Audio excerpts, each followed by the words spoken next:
할렐루야. 아주 은혜로운 찬양입니다. 하나님이 기뻐하는 사랑이란 제목으로 은혜를 나누겠습니다.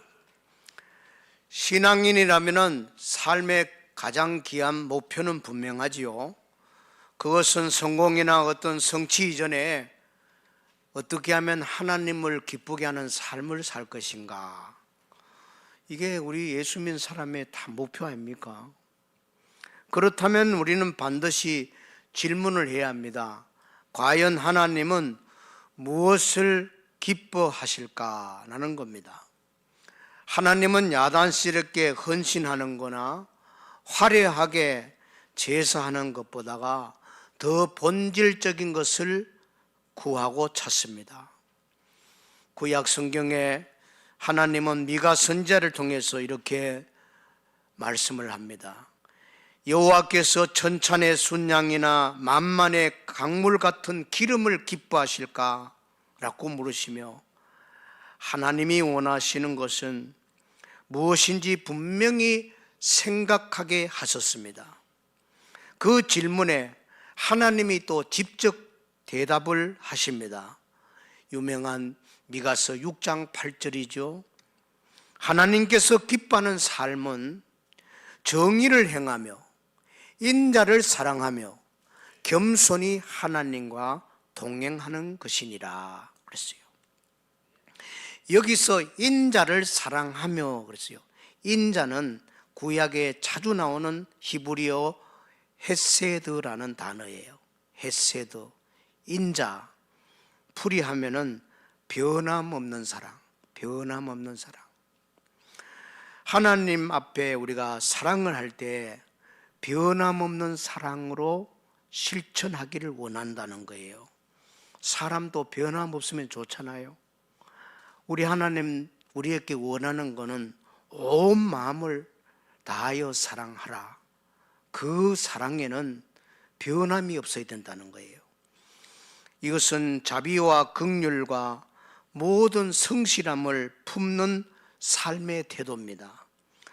우리가 존재해 가야 될 방향이 바로 거기 있습니다. 그래서 사랑이 곧 삶의 근원이며 사랑이 사람을 변화시키는 본질임을 선언하고 있어요. 사람이 어떻게 변합니까? 사랑을 받으면 변해요. 사랑하는 사람을 만나면 또 변해요. 사랑 아니면 사람이 안 바뀝니다. 오늘 고린도서 13장을 통해서 살펴볼 사랑입니다. 그 사랑이 하나님을 기쁘게 하고 우리 자신의 가정과 공동체를 변화시키는 가장 근원적인 능력이라는 거예요. 오늘 봉독한 고린도서 13장은 사도 바울이 사랑이 얼마나 위대한가를 찬미하고 사랑은 온 인류가 걸어야 될 가장 행복한 길이요 최고의 길이라는 거예요. 본장은 어떤 신학자는 예수님의 성품을 초상화한 것이다 그렇게도 불러요. 신학자 하느락은 고린도전서 13장은 바울의 기록 중에서 가장 위대하고 가장 힘이 있고 그리고 가장 심오한 진리라고 강조했습니다. 역사적으로 경건한 그리스도인들은 사순절 기간 동안에 우리 예수님의 산상보훈 마태복음 5장, 6장, 7장을 외우고 고린도전서 13장을 외우면서 사순절을 보냈다고 그래요.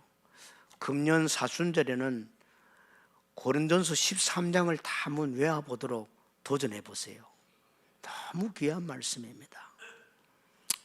바울은 13장을 시작하기 앞서서 12장에서 성령님의 여러 은사를 말씀하셨는데 병 고치는 은사 대단하지요.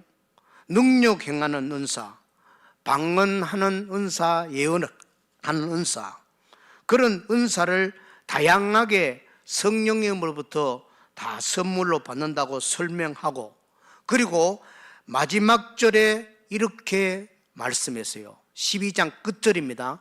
너희는 더욱 큰 은사를 사모하라. 내가 또한 가장 좋은 길을 너희에게 보이리라. 가장 큰 은사가 뭐냐? 바로 13장 넘어오면서 강조하는 가장 좋은 길로서 사랑을 말하고 있어요. 가장 좋은 은사, 가장 좋은 것은 사랑이라는 거예요. 모든 은사보다 더 중요하고 우선시해야 될 것이 바로 사랑이라는 겁니다. 고린도전서 13장은 사도 바울의 인생 핵심 목표입니다.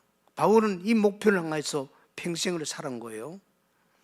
바울이 말하는 사랑은 우리가 흔히 말하는 감성적인 사랑, 남녀의 사랑이 아닙니다. 참 사랑, 바로 아가페입니다. 아가페 사랑을 이렇게 정리하고 싶어요. 하나님을 향한 진실한 헌신과 거룩한 열정에서 흘러나온 사랑이며 동시에 이웃을 향한 자비와 긍휼을 나타내는 것이 성경이 말하는 아가페 사랑, 거룩한 사랑이에요. 참 사랑은 하나님을 향한 뜨거운 헌신에서 시작되어서 이웃을 향해서 자비로운 실천으로 완성되는 게 성경이 말하는 아가페 사랑입니다. 고린도전서 13장은 세 부분으로 이렇게 나누어 있는데, 첫째는 사랑의 필요성 1절에서 3절, 오늘 볼 겁니다. 사랑의 가치라고 할 수 있어요. 왜 사랑이 꼭 필요하냐? 그리고 4절부터 7절까지는 사람을 변화시키는 사랑의 본질, 다른 말로는 사랑의 덕성, 오늘 여기까지 시간 나는 대로 가려고 그래요. 사랑의 덕성을 강조하고 있습니다. 다음 주에 보게 될 사랑의 영원성 8절에서 13절 이렇게 나누어져 있습니다. 오늘 말씀을 통해서 과연 하나님이 가장 기뻐하는 사랑이 뭘까? 사랑은 어떻게 우리가 받아들여야 되는가? 그걸 오늘 들으려고 합니다. 첫째는 사랑은 삶의 근원입니다. 성경이 말하는 사랑의 뿌리가 하나님께 있는 거예요.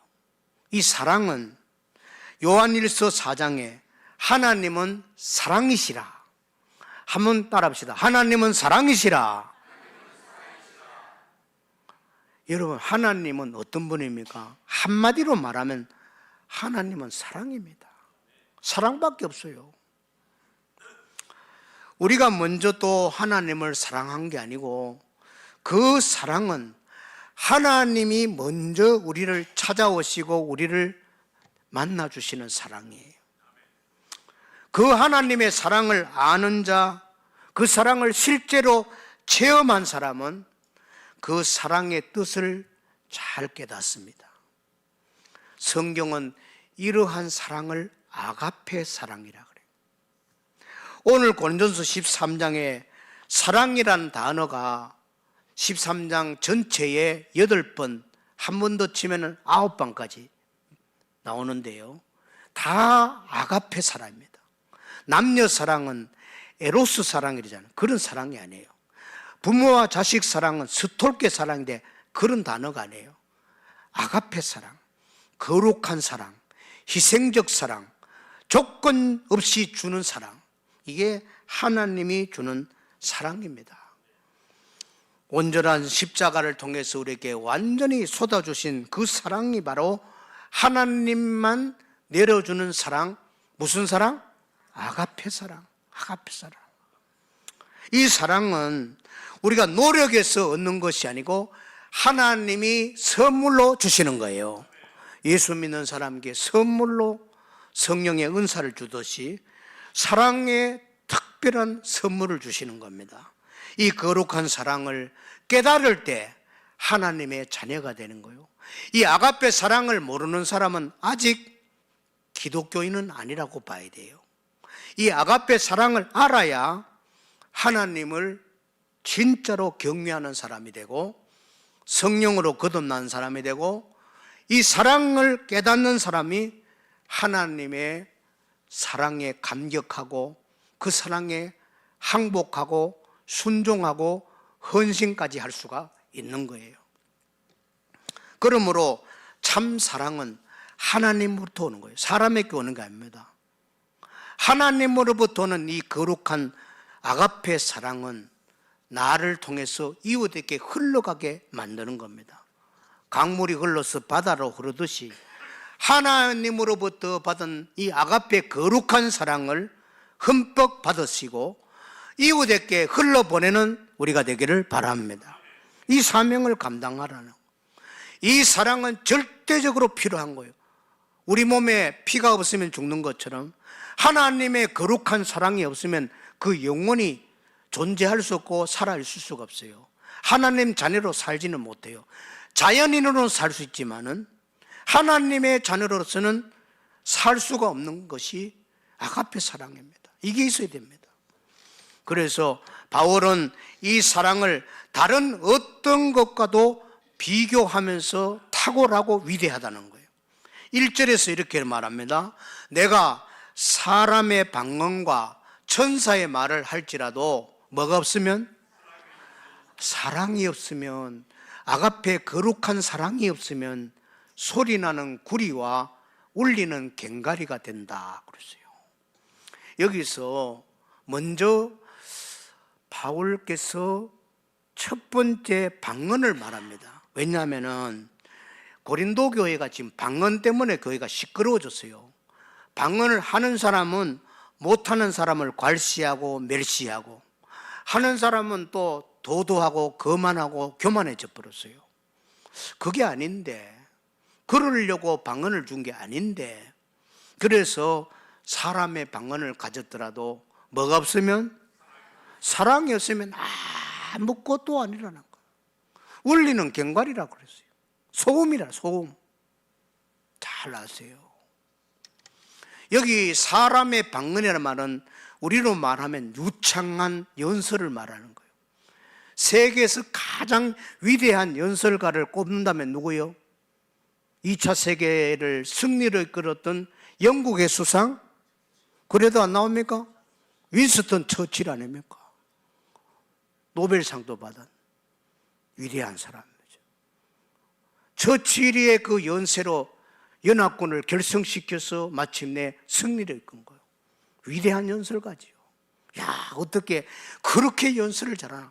국민 전체를 녹이는 거야. 하나도 흐트러지질 않아. 그게 위대한 연설입니다. 그게 사람의 방언입니다. 아무리 처칠처럼 백성들을 쥐다 놨다 녹였다 한 마음으로 뭉치게 만드는 위대한 연설가라도 거기에 뭐가 없으면? 사랑이 없으면 울리는 꽹과리와 같이 아무 유익이 없다는 거예요. 그리고 그 다음에 천사의 방언이라고 하거든요. 이 천사의 방언은 영적 언어입니다. 기도지요, 기도. 천사의 말을 할지라도 이 말은 하나님과 깊은 대화를 하는 영적 언어, 기도를 말하는데, 아무리 기도를 유창하게 잘하는 사람일지라도 뭐가 없으면? 사랑이 없으면 그 사람은 다른 사람에게 쟁쟁 울리는 쟁과 같고 막 시끄럽게 치는 꽹과리처럼 들린다는 거예요. 끔찍한 말 아니에요? 끔찍한 말 아니에요? 자기 딸아는 대단한 기도의 사람이라고 할지라도 사랑이 없는 사람은 하나님 보실 때 외식자고 거짓된 자고, 하나님은 그런 기도 아예 받질 않는다는 거. 듣는 사람도 다 꽹과리로 들린다는 거. 소음으로 들리뿌리는. 그만큼 사랑이 중요하다, 이런 이야기입니다. 바울 시대에 이방신을 섬기는 사람들은요, 우상 앞에 징을 치고 꽹과리를 치면서 신이시여 신이시여 이랬거든. 엘리야 시대도 그랬던 것처럼.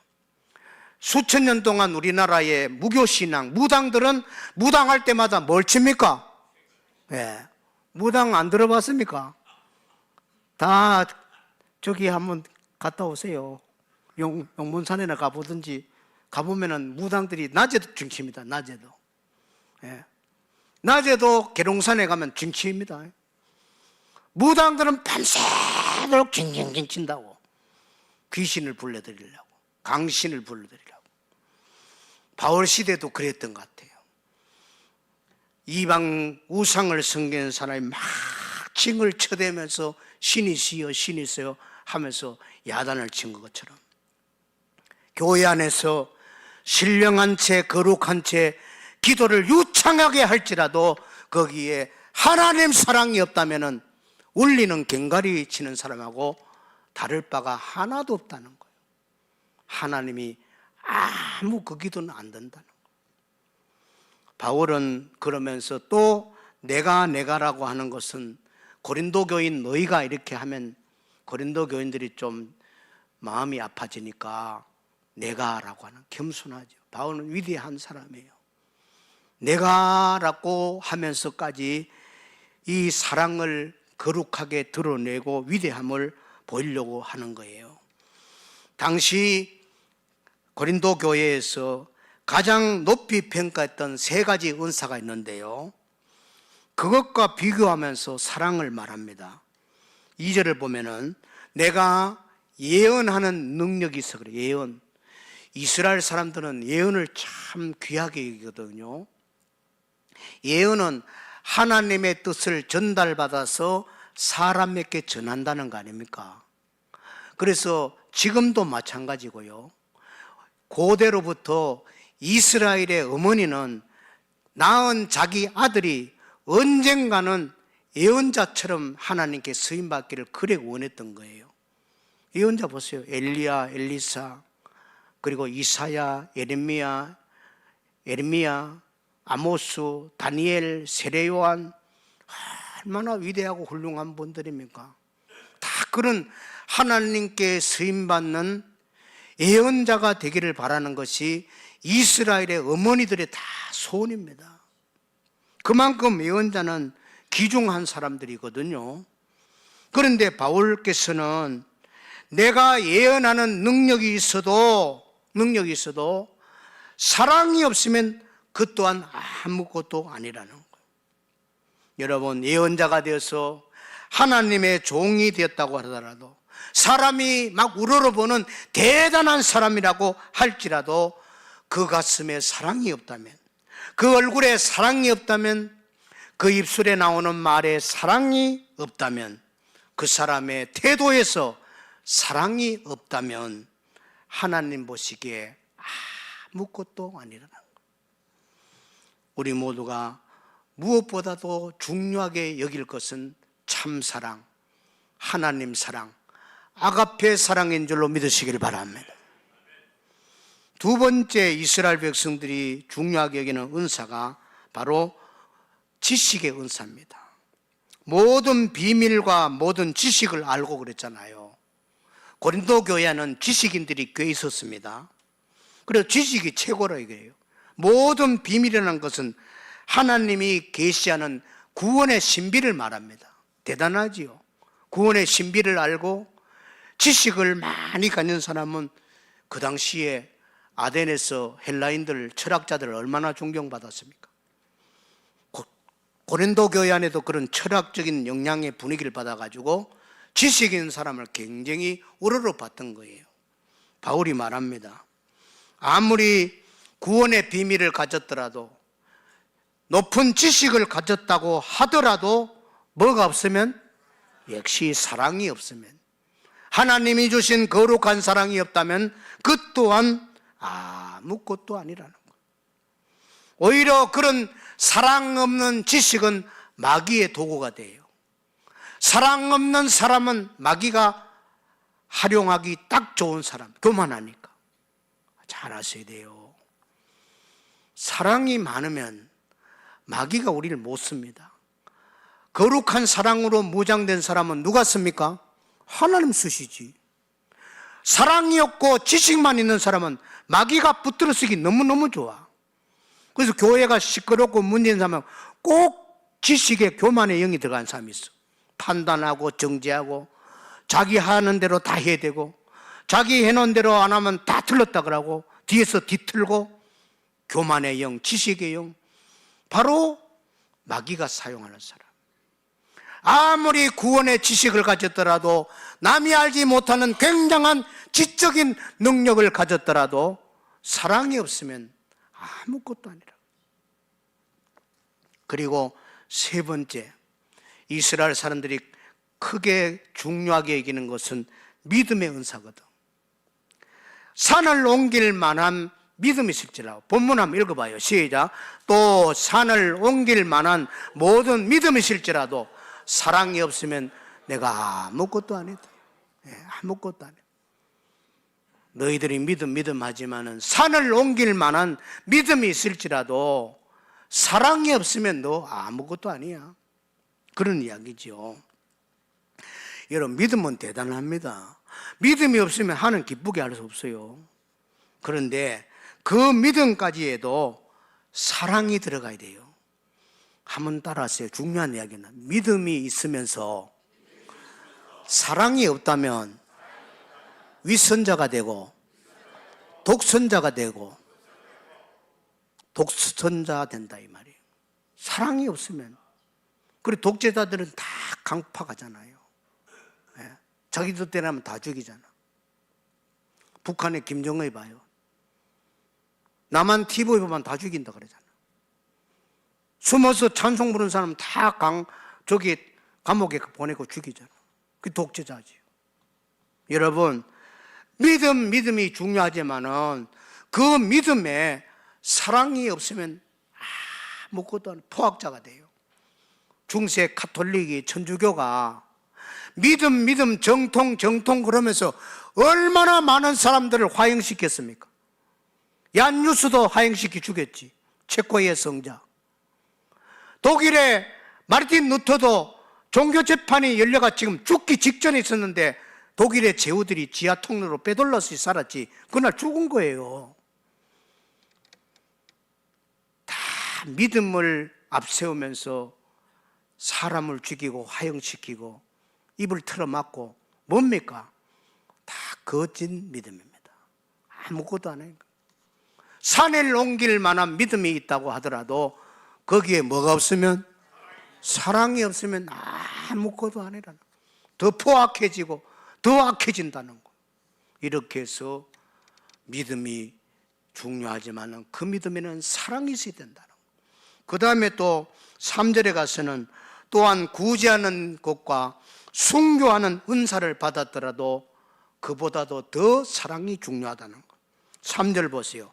내가 내게 있는 모든 것을 구제하고 내 전 재산을 팔아가 가난한 자에게 주었을지라도 사랑이 아니고 내 이름 내려고 하고 내 자신의 업적을 과시하기 위해서 남을 돕고 구제했다면 그 또한 아무것도 아니. 지자랑하려고 했는데 뭐 그게 무슨 사랑이야? 아무것도 아니라는 거. 그 다음에 또 무슨 말이에요? 내 몸을 불살하게 내준다는 건 순교 아니에요? 순교. 사드락 메삭 아벳느고가 순교당했잖아. 내 몸을 바쳐서 하나님께 순교하는 일이 있다고 하더라도 뭐가 없으면, 사랑이 없으면 그거 다 헛방이라는 거. 하나님 앞에 아무것도 아니라는 거. 여러분, 사랑은 이렇게 중요하다는 거예요. 서부제일교회 성도 여러분, 우리가 유창하게 처칠처럼 연설을 못하더라도, 이사야처럼 예언의 은사를 못 받았다고 하더라도, 지식을 가진 사람이 못 된다고 하더라도, 대단하게 구제를 못한다고 하더라도 또한 내 몸을 바쳐서 순교하는 그런 믿음의 열정이 없다고 하더라도 순수하게 예수님을 닮아가는 사랑이 있으면 하나님이 기뻐합니다. 아멘 하셔야 되지. 순수하게 하나님을 사랑하는 작은 마음이 있다면 하나님은 그걸 귀하게 보는 거예요. 사랑은 없고 대단한 업적을 자랑한다고 하더라도 그건 아무 소용이 없어요. 하나님 앞에 작은 것이지만은 사랑을 갖고 있다면 하나님은 그 사람을 영접하고 사랑해주고 그 사람을 통해서 성령님은 일하실 줄로 믿습니다. 지금까지 사랑을 중요하지 여기지 아니하고 이 세상의 지식과 명예와 어떤 부와 인기와 내 삶의 만족과 기쁨을 위해서 살아왔다면 지금 바로 하나님 앞에 우리 각자가 회개해야 됩니다. 아, 내가 인생을 잘못 살았구나. 제일 중요한 게 사랑인데 사랑을 베풀고 엉뚱한 길로 달려갔구나. 야, 큰일 날 뻔했네. 잘못하면 예수님 만나가 엄청 꾸중당하겠네. 지금 회개해야 돼요. 지금 사랑을 잃어버리고 뭐를 했다면 다 되돌리세요. 다시 사랑을 회복받기를 축원합니다. 사랑은 우리 삶의 근본입니다. 뿌리입니다. 뿌리 없는 나무 있습니까? 사랑이 우리 삶의 원초적인 근원이라니까요. 이 사랑을 되찾고 이 사랑을 추구하고 작은 사랑이지만 순수하게 이 사랑을 붙들고 나갈 때 예수님의 능력과 향기가 나타날 줄로 믿습니다. 두 번째, 사랑은 사람을 변화시키는 본질입니다. 이제 사랑의 본질이요 그 특징을 알아보게 해요. 바울 사도는 고린도서 13장에서 사랑을 15가지 행동을 우리에게 알려주고 있어요. 사랑의 15가지. 그런데 오늘 15가지 하려면 밤까지 해야 됩니다. 그러니까 2가지만 오늘 기억하기 좋도록 이야기하는데, 바울 사도께서 15가지 가운데 순서적으로 고린도 교인이 가장 부족한 것 먼저 한다고 주경학자는 말했고, 어떤 성경학자는요 이 15가지는 예수님의 성품이라는 거라. 그게 저 너무 맞는 말이라. 그래서 여러분 집에 가서 사랑 이름에다가 예수님 넣어봐라고. 딱 맞지? 사랑은 성내지 않으며 사랑은 질투하지 않으면 딱 맞잖아. 따라해. 사랑은 성내지 않으며 사랑은 질투하지 않으며 사랑은 모든 것을 주며 사랑은 모든 것을 바라며 사랑은 모든 것을 견디니라. 예수님은 모든 것을 견디니라. 딱 같은 말이에요. 사랑에다가 누굴 넣으라고? 예수님을 넣으면 되는 거. 그러니까 15가지는 예수님의 성품을 말씀하는 것이니까 우리가 예수 닮으려고 믿는 거 아닙니까? 그러면 15가지를 날마다 한 가지 한 단계 한 단계 닮아가야 되지요. 첫 번째 뭘 강조합니까? 사랑은 오래 참고 그랬어요. 사랑은 오래 참는다고. 오래 참는다고. 여러분 책을 좋아하는 분들 기억해 보세요. 지금까지 수백 권 책을 읽어보고 제목도 보고 내용도 읽어보고 감동도 받고 했겠지만 어떤 책에도 사랑은 오래 참습니다 있었어요? 없었어요? 없습니다. 세계 어느 책에도 사랑은 오래 참습니다 없습니다. 여기 성경에만 있습니다. 성경에만. 사랑은 어떻다고요? 오래 참는다고. 사랑은 오래 참는다는 거. 얼마나 위대한 말입니까? 오래 참는다. 원문의 뜻은 오랫동안 고통을 감수하며 기다린다, 그런 뜻이에요. 죄인된 우리를 하나님이 오랫동안 기다리고 마침내 스스로 감동받아서 발걸음을 죽게 오도록 하잖아. 어떤 사람은 50세대가 있을 믿고, 어떤 사람은 숨 헐떡 끓을 때 목사님 찾고, 좀 미안하지만 그래도 그때 찬 사람도 있어. 그때까지 하는 기다린 거야. 사랑은 기다린 거야. 여러분 우리 하나님이 오래 기다려서 저와 여러분이 구원받은 줄로 믿습니다. 기다려준 사랑. 예.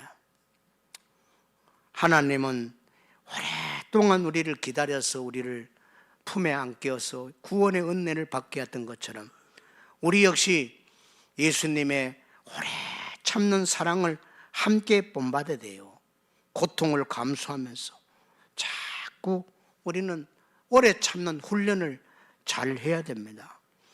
나에게 고통을 주는 사람, 나에게 아픔을 주는 사람이 있더라도 그걸 잘 견디세요. 그리고 잘 이해하세요. 그리고 오래 참으세요. 참는 게 중요합니다.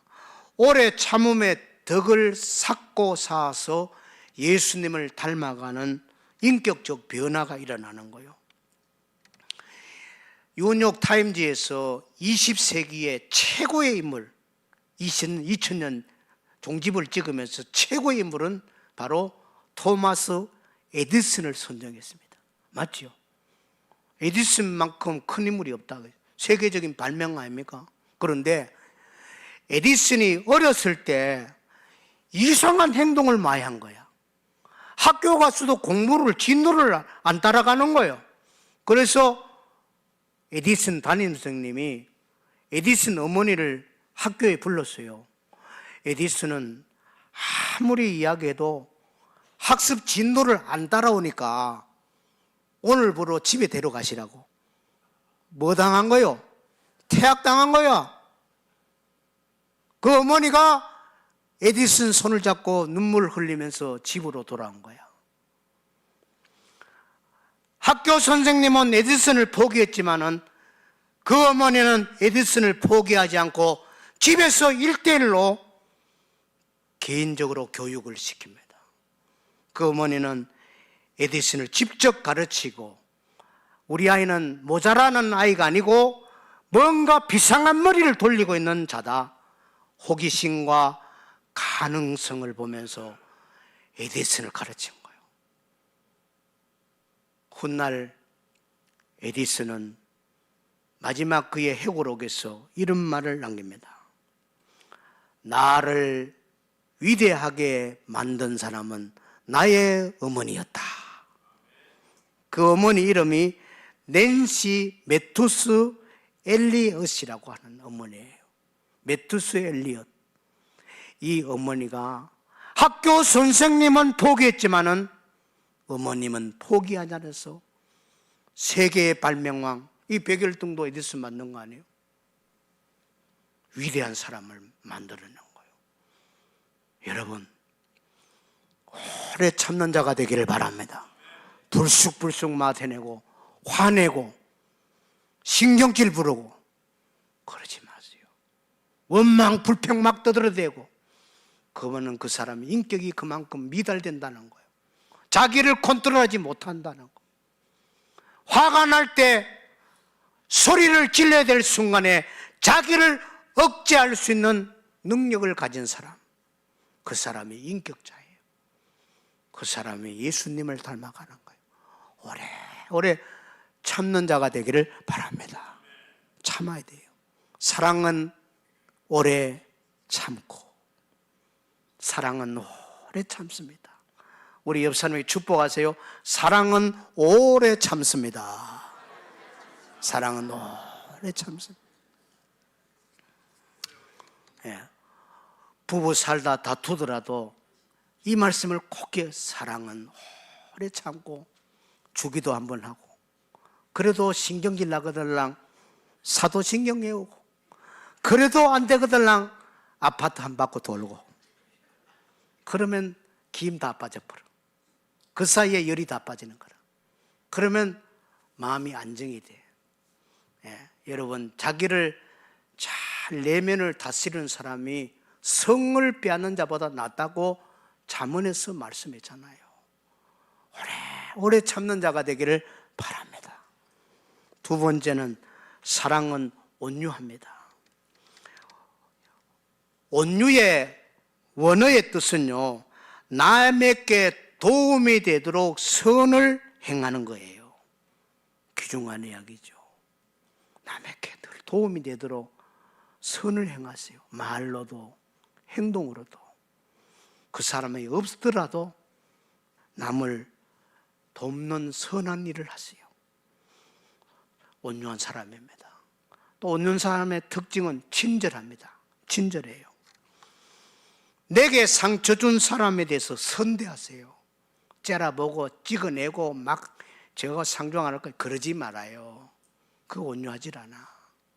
예수님이 얼마나 온유합니까? 온유는 다른 말로는 겸손하다, 점잖다 그런 뜻이 있어요. 온유하고 겸손은 쌍둥이라 거의 비슷해요. 온유한 사람이 겸손하고 겸손한 사람이 온유하게 됐어요. 우리말로 저분 점잖다, 온유한 사람이에요. 신사적이다. 예. 남자가 막 소리 지르고 강포하는 게 멋있습니까? 아니에요. 진정한 남자는 아주 부드럽고 잘 참고 멋있게 그 위기를 넘어가는 그런 사람이 진정한 남자야. 아름다운 남자 되기를 바랍니다. 서부지역의 남자들 참 인물 좋잖아.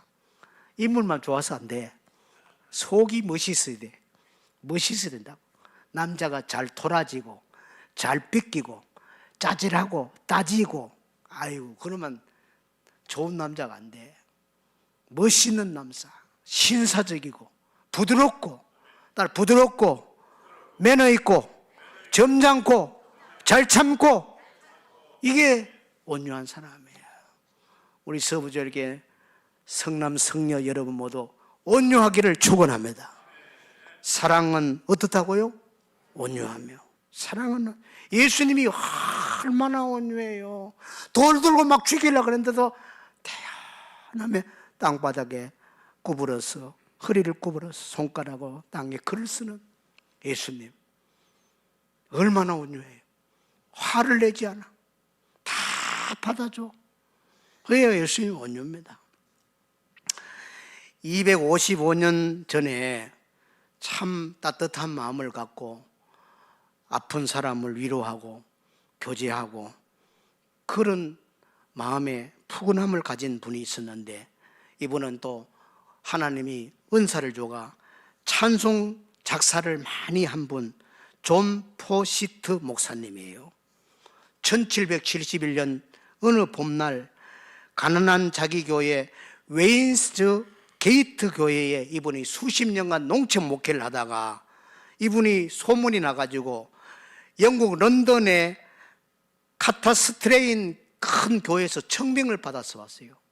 농촌 목회만 하다가 큰 교회에서 담임 목사로 와달라 그러니까 존 포시트 목사님이 그럼 이제 도시 목회도 마지막 할까 하고 인사를 하고 정등교회 작별하고 이삿짐을 다 마차에 싣고 이제 동네 사람들하고 인사하려고 그러는데 동네 농민들이 다 마차를 둘러싸면서 눈물 흘리면서 목사님 꼭 가셔야 됩니까?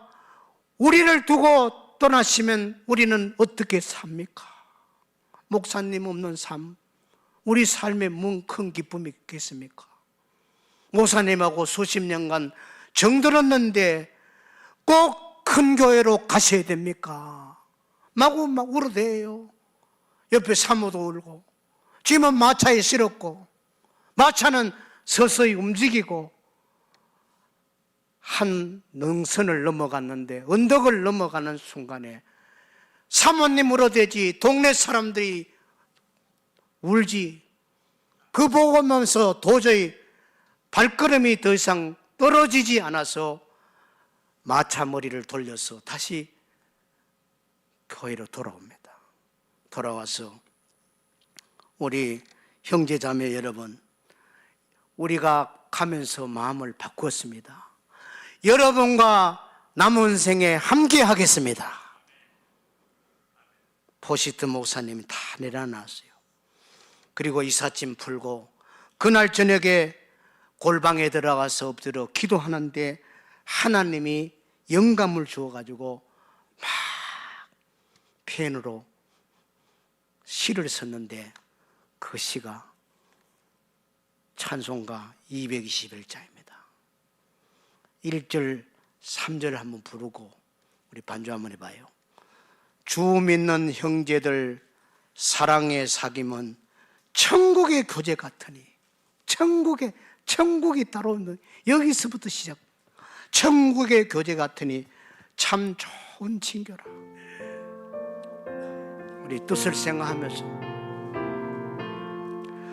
주 믿는 형제들 사랑의 사귐은 천국의 교제 같으니 참 좋은 친교라. 피차의 슬픔과 수고를 나누고 늘 동고동락하면서 참 사랑 나누네. 할렐루야. 그 포시트 목사님은 54년간 그 교회를 마지막까지 섬기면서 160편의 찬송가를 썼어요. 기도문도 만들고. 이 소문이 영국에 막 퍼져나갑니다. 큰 교회 오라 그래도 안 가고, 농촌의 그 순박한 교인들과 사랑을 나눴던 포시즌 목사님, 훌륭한 분이네. 그게 국왕 조지 3세기에 들어갔어요. 야, 세상에 그런 목사님도 있다고. 국왕 조지 3세는 그때부터 포시드 목사님을 마음속에 두고 존경하고 존경하면서 한 번은 왕이 친서를 써서 목사님께 보냈는데, 포시트 목사, 기아가 희망하는 것은 무엇이라도 들어주고 싶으니 서슴지 말고 소원 있거들랑 말해주시오. 임금이 소원 있거든 말해둘래. 친필로. 그 편지를 받고 포시트 목사님은 답장을 이렇게 보냅니다. 왕이시여, 지금도 저의 소원은 오직 웬트게이트 교인들과 사랑을 나누며 함께 사는 것입니다. 따라합시다. 사랑을 나누며 함께 살아가는 것입니다. 아무 소원이 없다는 거예요. 포시트 목사님은 임금의 총애보다가도 예수 안에서 사랑을 나누는 것을 더 값지게 여겼다는 것입니다. 오늘 많은 사람들이 성공과 출세를 제일 귀중하게 여겼지만은 이 목사님은 성공을 버리고 사랑을 선택한 겁니다. 성도 여러분, 지금까지 어떻게 사셨습니까?